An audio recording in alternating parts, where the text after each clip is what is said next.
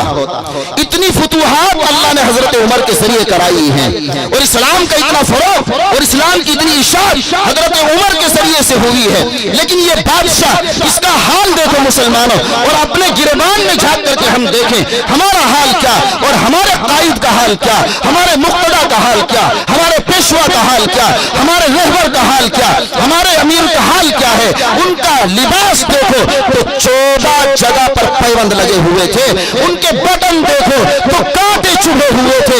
ان کا لباس اور شیروانی دیکھو تو تاج کے ٹکڑے تھے ٹکڑے.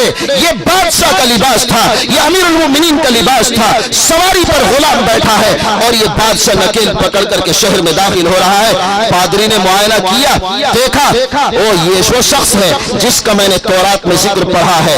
اس کا چہرہ بھی وہی ہے، اس کا لباس بھی وہی ہے، اس کے آنے کا انداز بھی وہی ہے.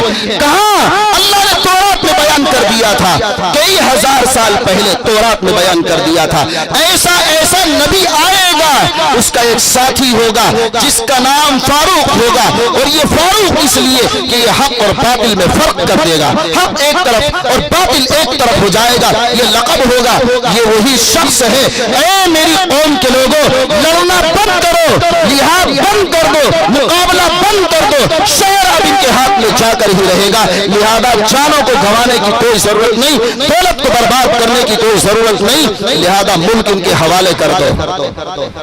شکل دیکھ کر کے ملک فتح ہو گیا، شکل دیکھ کر ملک فتح ہو گیا.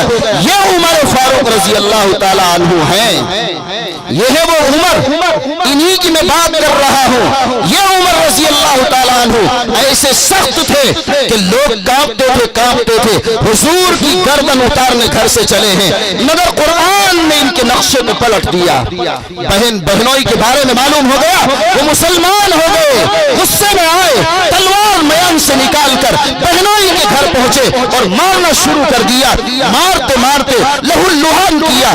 آخر بہن نے آ کر جذبات میں یہی جواب دیا، عمر جس ماں کا دودھ تم نے پیا اسی ماں کا دودھ میں نے پیا ہے. تم میرے ٹکڑے تو کر سکتے ہو، میرے جسم کو کاٹ تو سکتے ہو، مجھے تم کھینچ کر مار تو سکتے ہو، مگر دل میں اترا ہوا یہ قرآن میرے سرے سے نکال نہیں سکتے. میری زبان سے جو اقرار ہو چکا تم اسے اپنے ہاتھ سے نکال نہیں سکتے. یہ اسلام میری رگوں پہ میں سرایت کر گیا، اب یہ نکلے گا نہیں. عمر سوچ میں پڑ گئے. یہ بہن جو کل تک میرا احترام کرتی تھی، جو کل تک میرے سامنے تھراتی تھی، آج اتنے جذبات میں میرے سامنے کیسے بول اٹھی؟ دل میں چوٹ لگی، دل میں ایک چوٹ لگی، جذبہ پیدا ہوا. ہدایت کا نور دل میں اتر رہا تھا، اللہ کی طرف سے ہدایت منتقل ہو رہی تھی. حضور کی دعا کا ثمرہ تھا، آپ کو ایمان مل رہا تھا. دل میں کیفیت پیدا ہوئی. سنا وہ قرآن جو تم پڑھ رہی تھی، کیا ہے وہ کتاب جو تم ابھی پڑھ رہی تھی؟ حضرت کی بی بہن نے کہا ایسے نہیں، غسل کرنا پڑے گا،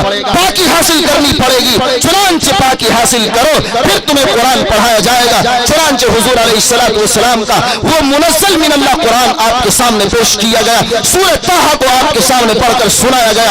ادھر آپ قرآن سنتے، ادھر دل کی کیفیت بدلتی جاتی تھی. یہ تو وہ قرآن ہے، انقلابی کیفیت رکھتا ہے میرے بھائیوں. اسی قرآن کو سن کر عمر کی کیفیت بدل گئی. ابھی کافر تھے ابھی مسلمان ہو گئے، ابھی غیر مومن تھے ابھی مومن ہو گئے. کیا چیز تھی، کیا مقناطیسی کیفیت تھی؟ ہمارے پاس سالوں سے قرآن ہے، ہماری نسلوں سے قرآن ہمارے پاس ہے. باپ پڑھتا، دادا پڑھتا ہے، دادی پڑھتی ہے، ماں پڑھتی ہے، باپ پڑھتا ہے. ہم بھی قرآن کو دیکھ رہے اور پڑھ رہے، ہمارے دلوں میں یہ کیفیت کیوں پیدا نہیں ہوتی؟ اس لیے کہ ہماری اس کی طرف توجہ جیسی ہونی چاہیے نہیں ہے. جو قدر ہمیں دینی چاہیے وہ قدر ہمارے دلوں میں اس قرآن کی نہیں ہے. ہم نے قرآن کی قدر کرنا چھوڑ دیا، ان مدارس کی قدر ہم نے چھوڑ دی. ہم تو آج ان کو گری ہوئی نگاہ سے دیکھنے لگے. اس لیے قرآن کی برکت جاتی رہی، قرآن کی عظمت چلی گئی، اور اب ہمارے ارد گرد پریشانیوں کے جال بچھے ہوئے ہیں اور پریشانیاں ہمیں گھیر رہی ہیں. اور یہی حالات میرے بھائیوں گھیرتی ہی رہیں گی. اس لیے حالات پلٹنے کی ضرورت ہے. وہیں جانا پڑے گا ہمیں. ہم جہاں سے چلے تھے وہیں جانا پڑے. ساری دنیا کہے کہ یہ دقیہ نوسی ہے، یہ تو پرانی روش پر چلتے ہیں۔ کہا ہمیں تو اپنی پرانی روش ہی صحیح ہے، ہماری نجات اسی میں ہے۔ ہمیں تو پیغمبر نے بتا دیا تمہاری نجات اس میں ہے کہ تم اپنے بڑوں کے پرانے طریقے پر رہو، تمہیں آگے بڑھنے کی ضرورت نہیں ہے۔ دنیا کہے کہ ترقی یہ ہے، چاند پر پہنچ جاؤ، آگے بڑھو، پچھلی باتوں کو چھوڑو۔ ہم نہیں چھوڑیں گے۔ یہ ضابطہ دنیا کے بارے میں تو ہو سکتا ہے، دین کے بارے میں نہیں۔ دین ہمارا وہی ہے جو ہمیں 1400 سال پہلے اللہ کے نبی نے دیا ہے، ہمیں اسی پر چلنا ہے۔ ہمیں وہی قرآن ماننا اور قرآن پڑھنا ہے جو 1400 سال پہلے ہمارے سامنے آ چکا ہے۔ اس لیے میرے بھائیوں، قرآن سے جڑنا ہماری فلاح کا ذریعہ ہے، قرآن سے کٹ جانا ہماری تباہی اور بربادی کا ذریعہ ہے۔ ہم دنیا میں بھی ناکام ہو جائیں گے، آخرت میں بھی ناکام ہوں گے۔ یہی عمر فاروق رضی اللہ تعالیٰ عنہ ایک مرتبہ فخر سے فرماتے ہیں، اللہ کا شکر ادا کرتے ہوئے فرماتے ہیں، آپ ایک پہاڑی علاقے سے گزر رہے ہیں، پہاڑی علاقے سے آپ گزر رہے ہیں، ایک پہاڑی علاقے سے لشکر کے ساتھ جا رہے، اچانک چلتے چلتے آپ ایک جگہ رک گئے، پہاڑی سے نیچے جھانک کر دیکھنے لگے۔ گرمی اسی طرح کی ہوگی، مکے کی گرمی تو اور زیادہ شدت کی تھی، تو آپ تپش کی وجہ سے کچھ دیر رکے رہے تو صحابہ کو پریشانی شروع ہوئی۔ کسی نے کہا حضرت گرمی زیادہ ہے، کس وجہ سے آپ رکے ہیں؟ تو حضرت عمر رضی اللہ تعالیٰ عنہ کی آنکھوں میں آنسو آ گئے اور عرض کرنے لگے، ارے مجھے اپنا وہ زمانہ یاد آ رہا ہے آج کہ کبھی بچپن میں اپنے اونٹ چرانے کے لیے اس جنگل میں آتا تھا، اونٹ مجھ سے چرانے نہیں آتے تھے، اونٹوں کو چرانے کا سلیقہ مجھے نہیں تھا۔ جب شام کو میں واپس جاتا، میرے والد اونٹوں کی کیفیت کو دیکھ کر کہتے تھے، عمر تجھے کبھی جینے کا سلیقہ نہیں آئے گا، آج تک تجھے اونٹ چرانے نہیں آئے، تو کیسے زندگی گزارے گا؟ اللہ کا شکر ہے، اللہ نے مجھے اسلام سے جوڑ دیا، اللہ نے مجھے قرآن سے جوڑ دیا، اور اللہ نے مجھے مسلمانوں کا امیر اور خلیفہ بنا دیا ہے۔ آج میں اپنے اس زمانے کو اور آج کی شان و شوکت کو دیکھ رہا ہوں کہ آج میں آپ کی قیادت کر رہا ہوں۔ یہ سلیقہ مجھے کہاں سے ملا؟ مجھے تو اونٹ چرانے نہیں آتے تھے، کہاں سے ملا؟ قرآن سے ملا، اللہ کے دین سے ملا، نبی کی سیرت سے ملا۔ اس لیے میرے بھائیوں، ہمیں ساری کامیابیوں کا راز بس اسلام میں ہی ڈھونڈنا ہے، اسلام میں ہی تلاش کرنا ہے، قرآن میں ہی تلاش کرنا ہے، نبی کی سیرت میں ہی تلاش کرنا ہے۔ چاہے وہ کاروبار ہو، کاشتکاری ہو، ملازمت ہو، کوئی بھی کام دنیا کا آپ کریں، ساری کی ساری رہبری ہمیں کہاں ملے گی؟ قرآن میں اور نبی کی سیرت میں ملے گی، کہیں اور جانے کی ضرورت نہیں ہے۔ تو قرآن پڑھنا ضروری ہے کہ نہیں ہے بھائی؟ سب پر ضروری ہے۔ اب آپ تہیہ کر لو، ارادہ کر لو کہ ہمیں قرآن پڑھنا ہے، پڑھیں گے انشاءاللہ۔ سب پڑھو، سب کے لیے قرآن ہے۔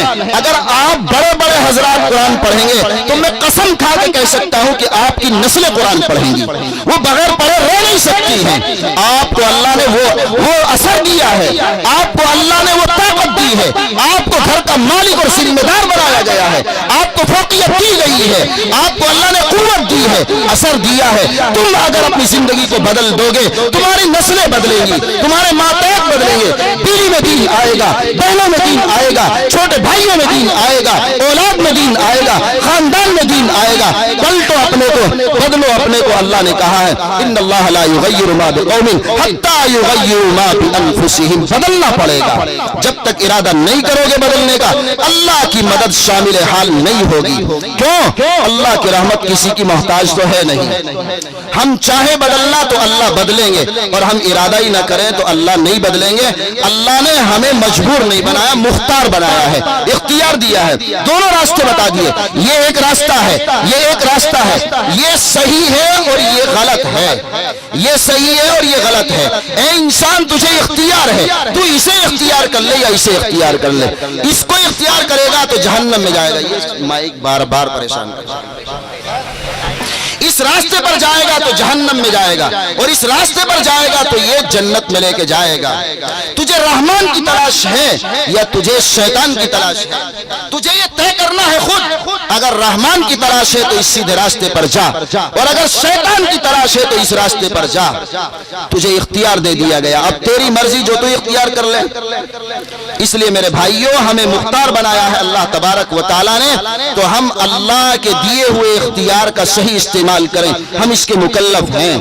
اگر اسی لیے اللہ کی طرف سے عذابات کی شکلیں بھی آئیں گی، کوئی یوں کہہ دیتا ہے، منہ پھاڑ دیتا ہے، اس لیے کہ عقیدے کی کمزوری بہت ہے ہمارے اندر، اللہ حفاظت فرمائے۔ بعض تو یہ کہتے ہیں بھئی جو ہوتا ہے اللہ کے حکم سے ہی تو ہوتا ہے، اگر ہم نماز نہیں پڑھ رہے نعوذ باللہ یہ اللہ ہی کا تو حکم ہے۔ یہ ذرا سوچ لو، زبان کھولنے سے پہلے سوچ لو کہ ہم کہہ کیا رہے ہیں۔ میرے بھائیوں ایمان کا مسئلہ بڑا نازک مسئلہ ہے، بڑا نازک مسئلہ ہے۔ یہ کلمہ اچھا نہیں ہے، ایمان خطرے میں پڑ سکتا ہے۔ اللہ نے تمہیں مجبور نہیں کیا کہ تم گناہ کرو، اللہ نے تو اجازت دی ہے، اختیار دیا ہے، راستہ بتا دیا، یہ بھی راستہ ہے، یہ بھی راستہ ہے، اب تیری مرضی، تو اس پر چل یا اس پر چل۔ اس پر چلے گا ہم ثواب دیں گے، اس پر چلے گا تو سزا دیں گے، عذاب دیں گے۔ اللہ نے دونوں راستے بتا دیے، اس لیے میرے بھائیوں قرآن سیکھو، قرآن پڑھو، اور قرآن کے مطابق زندگی بنانے کی کوشش کرو۔ اور جو بچے قرآن پڑھ رہے ہیں اللہ کے یہاں وہ بڑے مقام والے ہیں، بڑی عزت والے ہیں، وہی نہیں بلکہ ان کے والدین بھی بڑی عزت والے ہیں، اور اللہ کے نبی نے ان کے لیے بہت بڑا مقام بیان کیا ہے، بڑا امتیاز بیان کیا ہے۔ حدیث آپ نے سنی ہے، حدیث پاک ہے، من قرأ القرآن وعمل بما فیہ، جس آدمی نے قرآن پڑھا اور قرآن کے احکام پر عمل کیا، البس والداہ تاجا یوم القیامہ، قیامت کے دن اللہ تبارک و تعالی اس کے والدین کو ایک تاج پہنائیں گے، ایسا تاج کہ جس کی روشنی آفتاب کی روشنی سے بھی کہیں زیادہ چمکدار ہوگی۔ اللہ اکبر، یہ تو والدین کا مقام بیان کیا ہے۔ اور یہ جو پڑھ رہا ہے، حافظ ہوا ہے بچہ یا بڑا آدمی قرآن پڑھ کر حافظ ہوا ہے، اس کے لیے کیا انعام ہے؟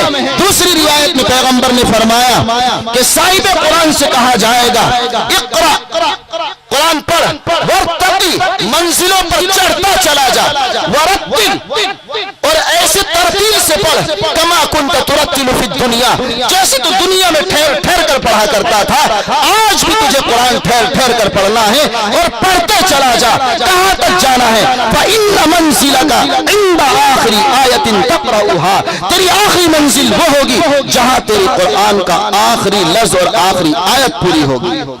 ایسا بڑا مقام اس قرآن کے پڑھنے والے کا، اور اس قرآن کے پڑھنے والے والدین کو اللہ انعام سے نوازیں گے۔ میرے بھائیوں تو کیا یہ انعامات پر ہمارا یقین نہیں ہے؟ کیا حضور کا فرمان اپنی جگہ سچ نہیں ہے؟ ارے ہے، ہماری باتیں جھوٹی ہو سکتی مگر پیغمبر کا فرمان سچا، حضور کا فرمان سچا، ہمارا اس پر یقین، ہمارا اس پر ایمان ہے۔ دعا کرنا چاہیے، کوشش کرنا چاہیے کہ ہماری زندگی قرآن کے مطابق کیسے بنے، ہم قرآن کے پڑھنے والے کیسے ہو جائیں۔ ان مدارس کے جال کو غنیمت جانو، ان سے محبت کرو، اور یہاں آ کر وقت نکال کر قرآن پڑھو، سیکھو۔ یہاں نہیں آ سکتے تو بچوں کو یہاں بھیجو، اور آپ امام صاحب سے سمجھوتا کرو، مسجد میں امام صاحب سے اپنا وقت لو کہ حضرت ایک وقت میں کسی بھی نماز میں 10 منٹ آپ اپنا وقت ہمیں دے دیں، اور کوئی آیت ہمیں سکھا دیا کریں۔ اس طرح آپ ایک ایک آیت سیکھیں گے، بہت سارا قرآن آپ سیکھ لیں گے، خدا نہ خواستہ اسی طرح قرآن سیکھتے سیکھتے ہمارا انتقال ہو جائے اور موت آ کھڑی ہو اور ہم دنیا سے چلے جائے تو میرے بھائیوں کل قیامت کے دن طالبان علوم نبوت میں ہمارا شمار ہوگا۔ اس سے بڑی فضیلت کیا چاہیے آپ کو؟ طالب علموں کی جگہ پر اور علماء کی فہرست میں ہمارا شمار ہو جائے گا۔ پڑھتے پڑھتے مرا ہے، اللہ کی رضا حاصل ہوگی۔ اللہ تبارک و تعالی ہم سب کو قرآن کریم کی تلاوت کی توفیق نصیب فرمائے، اور قرآن کریم کو سیکھنے اور سکھانے کی توفیق نصیب فرمائے۔ جو لوگ قرآن پر محنت کر رہے ہیں اللہ ان سے ہمیں محبت کرنے کی توفیق نصیب فرمائے۔ اللہ تبارک و تعالی کہنے سننے سے زیادہ عمل کی توفیق نصیب فرمائے۔ آمین وما علینا الا البلاغ۔